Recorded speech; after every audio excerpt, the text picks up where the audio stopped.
جو وہ والے معاملات اور حالات پاکستان میں پیدا کرنے کی دور دور تک یہ کوئی ریلیف نہیں دے سکتا. یہ بہت اچھی طرح سے جانتے ہیں اور یہ بھی جانتے ہیں کہ یہ جا رہے ہیں. تو یہ ہے وہ پینک جس میں گورنمنٹ آئی ہوئی ہے, اور اس پینک میں یہ جو ہے اسکیپ گوٹس ڈھونڈ رہے ہیں, اس کو گالیاں, اس کو گالیاں, اس کو گالیاں, اس کو گالیاں. لیکن میں صرف حیرت کا اظہار کر سکتا ہوں کہ ایک ایسے وقت میں جب پاکستان حملوں کی زد میں ہے,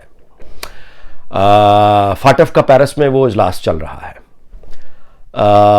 ہماری کیا پوزیشن ہے انٹرنل ایکسٹرنل سب جانتے ہیں, اور بجائے یہ کہ یہ ملک کی سالمیت کا فکر کریں, یہ اس آگ پہ مزید تیل چھڑک رہے ہیں اور اختیارات مزید چاہتے ہیں کہ یہ لوگوں, یعنی ایک طرف سے یہ لوگوں کو مار رہے ہیں مہنگائی سے, ایک طرف سے یہ لوگوں کو مار رہے ہیں بے روزگاری سے, ایک طرف سے یہ لوگوں کو مار رہے ہیں جو فیکٹریاں کارخانے بند ہو رہے ہیں, اور مارتے مارتے مارتے مارتے یہ دوسری طرح سے بھی مار رہے ہیں کہ اگر کوئی احتجاج کرے گا تو اس کو اٹھا کے ہم جیل پھینک دیں گے. یہ ہو نہیں سکتا, یہ اسٹالن نہیں ہے.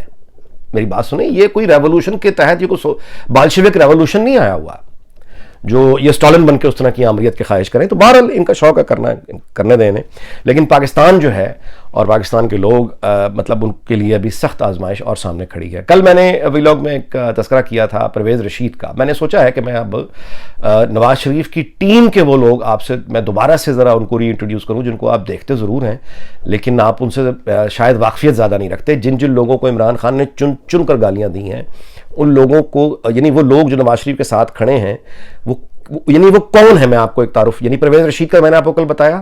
میں پی ٹی آئی کو چیلنج کرتا ہوں کہ ایک پرویز رشید نکال کے دکھاؤ, ان کے پاس نہیں ہے. میں دوسرا نام لیتا ہوں اسحاق ڈار. اسحاق ڈار وہ شخصیت ہے جس کے خلاف عمران خان نے غلاظت اور گند کی کوئی کسر نہیں چھوڑی. جلسے ہوں, اسمبلی میں تقریریں ہوں, ان کے والد جن کو فوت ہوئے, اب ایک دنیا سے جا چکے, عرصہ گزرا, ان کا نام لے کے سائیکلوں کی دکان تھی, غریب تھا, اربوں روپے چوری کر لیے, ڈاکو ہیں, یہ ہے, یہ اس نے بکواس بے پناہ کی. اب وہ اسحاق ڈار کو میں آپ کو بتاتا ہوں وہ کون ہے. اسحاق ڈار ظاہر ہے جب پاکستان بنا تو اس کے بعد جو لوگ, نیا ملک تھا, لوگوں نے جب کاروبار شروع کیے, دوبارہ سے اپنے آپ کو کھڑا کرنا شروع کیا, تو اسحاق ڈار کے والد نے لاہور میں بیٹھ کے جو کاروبار کیا دنیا کے سامنے کیا, چھپ کے تو نہیں کیا. اور اس میں ان کو اتنی کامیابی بہرحال مل گئی تھی کہ اسحاق ڈار جو کہ اپنی ایجوکیشن میں بہت اچھے تھے, گورنمنٹ کالج میں جب یہ پڑھنے جاتے تھے تو اس وقت, اس زمانے میں 1974-75 کی میں بات کر رہا ہوں, تو ان کے والد نے ان کو اپنے کاروبار میں, اس وقت وہ اتنے سیٹل تھے کہ ان کو ایک سکوٹر لے کے دیا تھا کہ یہ سکوٹر پہ کالج جائیں گے. اس زمانے میں سکوٹر یہ بہت بڑی بات ہے. اس کے بعد انہوں نے جب گولڈ میڈل لیا پاکستان میں اسحاق ڈار نے دوران تعلیم, تو پھر ان کے والد نے اپنی ایک جائیداد بیچ کر, ان کو پڑھنے کا شوق تھا, ان کو انگلینڈ بھیجا. انگلینڈ آ کے انہوں نے, جی اکاؤنٹس کے آدمی تھے, انہوں نے 24 سال کی عمر میں یہ چارٹرڈ اکاؤنٹنٹ بن چکے تھے انگلینڈ میں. جس کے بعد انہوں نے یہاں پہ ایک ٹیکسٹائل مل جوائن کی. اس ٹیکسٹائل مل جب انہوں نے جوائن کی تو اس میں یہ چند سالوں کے اندر ان کے ڈائریکٹر فائنانس ہو چکے تھے. یاد رہے کہ یہ لاہور کا نوجوان پڑھنے لکھنے یہاں پہ آیا, یہاں پہ اس نے 24 سال کی عمر میں چارٹرڈ اکاؤنٹنٹ بنا, اور یہاں کی ایک ٹیکسٹائل مل میں جا کے وہ بندہ ڈائریکٹر فائنانس بن گیا, جہاں پہ اس کے کمپیٹیٹر, یعنی اس کے کمپٹیشن میں جو لوگ تھے وہ انگریز تھے, جو یہیں پیدا ہوئے تھے, یہیں پڑھے ہوئے تھے, ان کو کمپیٹ کر کے یہ ڈائریکٹر فائنانس بنے. اس کے بعد لیبیا کی گورنمنٹ نے ان کی خدمات حاصل کرنے کے لیے ان کو دعوت دی کہ آپ ہمارے ساتھ آگے جوائن کریں. پھر یہ لیبیا گئے. دنیا کی تیل جو سپلائی کرنے والی بڑی کمپنیز ہیں, شاید ہی کوئی کمپنی ہو جن کے ساتھ ڈار صاحب نے جن کے اکاؤنٹس دیکھے نہیں ہیں. اب ظاہر ہے کہ ایک آدمی جو چارٹرڈ اکاؤنٹنٹ ہے, کسی بھی چارٹرڈ اکاؤنٹنٹ کو دیکھیں, یعنی جس آدمی نے ہمیشہ یعنی فائنانس میں کی دنیا میں رہتا ہے, وہ فائنانس سے ڈیل کرتا ہے, تو ظاہر ہے کہ وہ اپنا, اس کے کاروبار بھی ہوں گے, اس کے ایسٹ بھی ہوں گے, اس میں کوئی بہت مشکل بات ہے. تو ظاہر ہے کہ پھر انہوں نے یعنی اپنے کاروبار کیے اور اپنے بیٹوں کو سیٹل کیا. لیکن آگے چلیں, اب پاکستان کے لیے ان کی جو خدمات ہیں وہ میں آپ کو ذرا گنوا دیتا ہوں. پہلی دفعہ جب یہ وزیر خزانہ بنے اس وقت نواز شریف کی 97 والی دوسرے دور حکومت تھا. پاکستان نیوکلیئر ڈیوائس ٹیسٹ کر چکا تھا. سرتاج عزیز صاحب جو ہیں وہ فورن جو اکاؤنٹس ہیں وہ فریز کر کے جا چکے تھے. اس وقت یہ ذمہ داری جب اسحاق ڈار کو ملی, پاکستان ہیویلی سینکشن تھا, دنیا ہم سے ناراض تھی, بل کلنٹن اوبیسلی.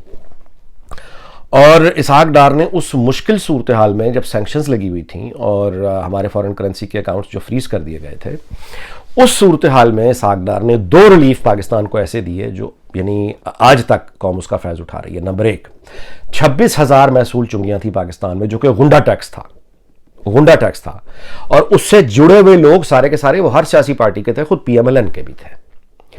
اور اسحاق ڈار نے بجٹ میں یعنی اس ساری کی ساری 26,000 جو چنگیاں ہیں وہ ختم کر دی. حالانکہ ان پر اپنی پارٹی کی طرف سے بہت دباؤ تھا کہ یہ سال گزارنے دو. لیکن اسحاق ڈار نے وہ 26,000 محصول چنگیاں ختم کی, اپنی پارٹی کے لوگوں کو بھی ناراض کیا, لوگوں کو ریلیف دی. آج تک وہ ریلیف قائم ہے. دوسرا اسحاق ڈار نے جو ریلیف دی وہ ہاؤس بلڈنگ فائنانس کارپوریشن کے 1,00,000 سے 1,50,000 جو بالکل ہی نیچے جو ملازمین ہیں وہ اگر قرض نہیں ادا کر پا رہا، اس کی فوت ہو گیا ہے، تو آپ اس کی بیوہ کو کیسے باہر نکال سکتے ہیں؟ یہ قانون معاف کرنے کا یہ اسحاق ڈار اس زمانے میں لے کر آئے جب پاکستان پہ انتہائی مشکلات تھیں۔ دوسری اسحاق ڈار صاحب کی مثال یہ ہے کہ جب یہ 2008 کے الیکشن ہوئے تو اب آپ پرویز مشرف ہو کے جا چکا تھا، آگ لگی ہوئی تھی، برا حال تھا اکانومی کا، پیپلز پارٹی، تو شروع کے 1 مہینے میں اسحاق ڈار نے جو صرف 1 مہینہ کام کرنے کا موقع ملا، اس میں بھی یہ بے نظیر انکم سپورٹ جس کو عمران خان احساس پروگرام کے نام سے بیچ رہا ہے، یہ اتنا ظالم آدمی ہے کہ جس بندے نے وہ اسکیم انٹروڈیوس کی، پیسہ فنڈ جنریٹ کر کے یوسف رضا گیلانی کے سامنے کیبنٹ میں رکھا، اس نے اعتراض نہیں کیا، اس نے اس کا نام یعنی ان کی پارٹی نے دوبارہ کبھی نہیں، یعنی 2013 میں جب یہ اختیار میں آئے انہوں نے بے نظیر انکم سپورٹ کو بے نظیر انکم سپورٹ ہی رہنے دیا، اس کو اسحاق ڈار انکم سپورٹ نہیں کیا، نام نہیں بدلا۔ اسے کہتے ہیں کہ سیاسی مخالفت کے باوجود ایک روایت کا نبھانا، یہ ہوتا ہے۔ کیا یہ دونوں پارٹیز میں پہلے شروع سے ایسا موجود تھا؟ نہیں، انہوں نے تلخیوں سے سیکھا ہے، میچور، اب یہ سیکھ گئے ہیں۔ تو یہ تیسرا ٹنٹنا بیچ میں نکل آیا جو سب کو گالیاں نکال رکھا ہے۔ اب یہ اسحاق ڈار صاحب مطلب آپ کو بے نظیر انکم سپورٹ کا بتا دیا۔ تیسرا یہ آپ سے میں گزارش کر دوں کہ یہی اسحاق ڈار جب 2013 میں آئے تو یہ پاکستان کی یہ فاٹف، یہ IMF، یہ کوئی پہلا پروگرام تو ہمارا ہے نہیں، اس وقت بھی پھنسے ہوئے تھے، اس وقت بھی یہ گرے لسٹ، بلیک لسٹ سے گرے اور پھر وائٹ لسٹ میں کون لے کر آیا؟ اسحاق ڈار لے کر آیا، نواز شریف کی سربراہی میں لے کر آیا، پاکستان کو لے کر آیا۔ حال کی بات کر رہا ہوں، پرانی بات نہیں کر رہا، جو کہہ رہا ہوں گوگل کر کے آپ اس کو بھی چیک کر سکتے ہیں۔ IMF کا جو پروگرام تھا اس میں پاکستان پھنسا ہوا تھا، شکنجے سے جان چھڑائی، پروگرام پیک اپ کیا، IMF کو خداحافظ کہہ دیا، اسحاق ڈار نے کیا، نواز شریف کی سربراہی میں کیا، ابھی حال میں کیا، پرانی بات نہیں کر رہا، اپنے طور پہ چیک کر لیں۔ یہ ہے نواز شریف کی ٹیم۔ اس ٹیم، کل میں نے ایک پرویز رشید کا مزہ، آج میں اسحاق ڈار کا نام لے کر دوبارہ PTI کو چیلنج کرتا ہوں کہ تم لوگ گالیاں نکالنے کے علاوہ، دوسروں کو چور ڈاکو کہنے کے علاوہ، تم ایک اسحاق ڈار اپنی ٹیم میں سے نکال کے بتاؤ جو آدمی اتنا ٹیلنٹڈ ہو، جس آدمی کو BBC نے بلایا ہو ہارڈ ٹاک میں، جس میں بڑے بگڑے پاکستان نے مچے ہو جی، وہ BBC نے تباہ کر دیا جی، چور ڈاکو بے نقاب ہو گئے جی، یہ ہو گیا جی، الیکشن کی بات ہوئی، اسحاق ڈار نے کہا کہ 2018 کے الیکشن رگ تھے، اس نے کہا کہ یہ یورپی یونین کی رپورٹ ہے کہ رگ نہیں تھے، اس پر انہوں نے بڑا شور مچایا جی، وہ چھا گئے۔ اس پر اسحاق ڈار نے BBC کا جو بورڈ ہے ان کو شکایت کی لکھ کر کہ یہ آپ کے پریزنٹر نے میرے ساتھ زیادتی کی ہے، غلط رپورٹ دی ہے۔ BBC نے اپولوجی نشر کی، BBC نے معافی مانگی کہ اینکر کو یہ والی اصل رپورٹ دکھانی چاہیے تھی۔ وہی اسحاق ڈار کے خلاف پھر ایئر وائی نے کیا کہا، وہی اربوں روپے کھا گیا ڈاکو، یہ وہ، اسی ایئر وائی نے اسحاق ڈار یہاں کورٹ میں لے کر گئے اور اسحاق ڈار سے ایئر وائی نے آن ایئر ایئر کر کے معافی مانگی، عدالت نے بھی معافی مانگی، آن ایئر بھی معافی مانگی کہ ہم سے غلطی ہوئی ہے، ادارہ آپ سے معافی مانگتا ہے۔